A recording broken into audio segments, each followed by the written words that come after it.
Welcome to my channel, which is about parenting. The approach I take is a little different. It's a little unique. It's not about an overarching scientific view of parenting, something you have to learn, a philosophy. It's about something that we already know, and that is that good parenting frequently comes down to a lot of little things that we do right. Or you could say little things that tend to have big positive effects on our kids, helping them to grow up to be great kids, great adults. That's the concept. And you'll find that up on my YouTube homepage, there are many, many videos about these little things, different titles, different situations. But I'm glad you're here, and that's what this channel is all about. So let's get started. This video is titled, Kiss Your Kids Goodnight. Now, when you hear that title, you might think, well, I already give my kids a kiss goodnight. There's nothing about this that I could learn. This is kind of just a no-brainer. But as I've learned with my own kids, actually this is a little bit more of an in-depth subject than meets the eye, or that I thought originally. So we know that when our kids are young, they're in the crib, we go in at night, we tuck them in, give them a hug, give them a kiss, talk to them, that baby talk, it's a special time. They get a little older, and we come in and we sit on their bed maybe. We read them a story. They get a little older still, and we're sitting on the bed. They're reading us the story. And it's just a special, warm time. And it goes on for years and years, doesn't it? But here's the thing I was surprised about. When my kids got to that sort of preteen, early teen transition point in their lives, they still wanted this family tradition to continue. I thought they would have more of an attitude of, hey, we're all grown up now. We're big kids. We don't need to do that stuff. We're independent. We've got our own friends, got our own social networking, etc. But that wasn't the case. And I was glad of that. My wife and I were both glad of that. But we found out it had some pretty cool benefits that we might not have really been counting on.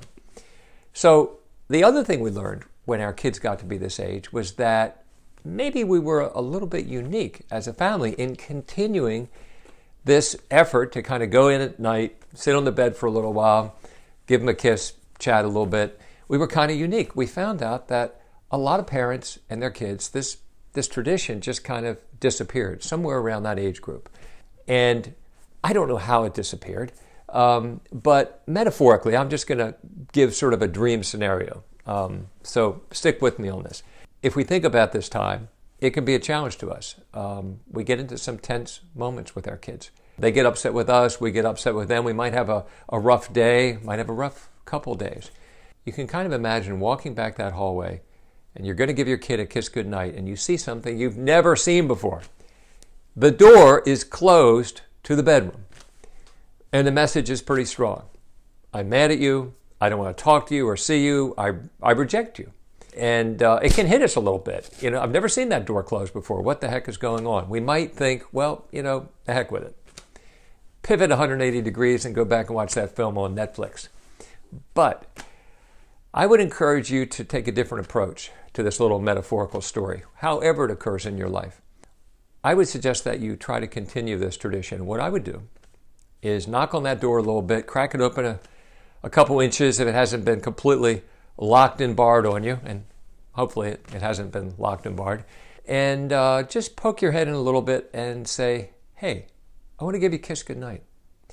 And you might find that, you might be a little surprised to find that your child that was just having a heated argument with you 2 hours ago actually lets you come in, that they still want you to come in and give them a kiss. And so, teenagers can really put up a bit of a prickly exterior, can't they? The thing is, if we probe a little bit, we still find that beneath that prickly exterior, there's still that soft child that we've always known. They still want the kiss goodnight. They still want you sitting on the bed. They still want to know that we love them unconditionally and that we've got their back.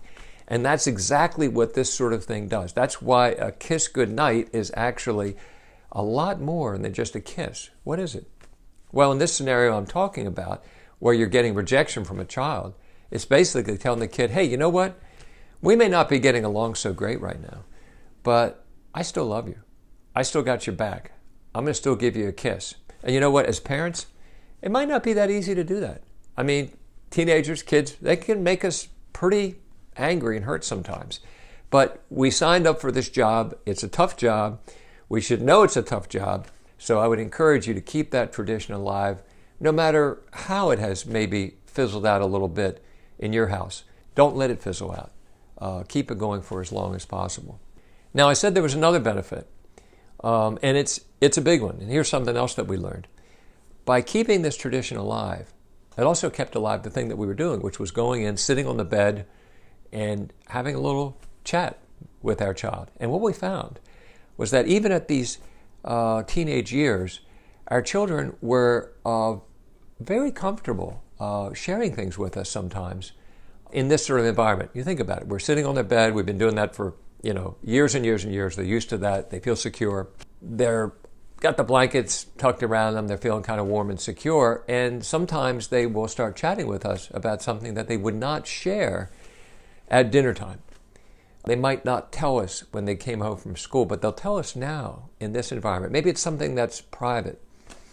Maybe it's something that's a little sensitive. Maybe it's something they just thought of that just came to their mind. But here's the thing.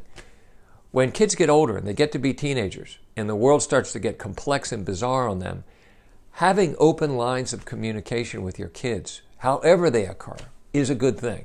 And this is one of those relatively easy things that you can do to keep those communication lines open.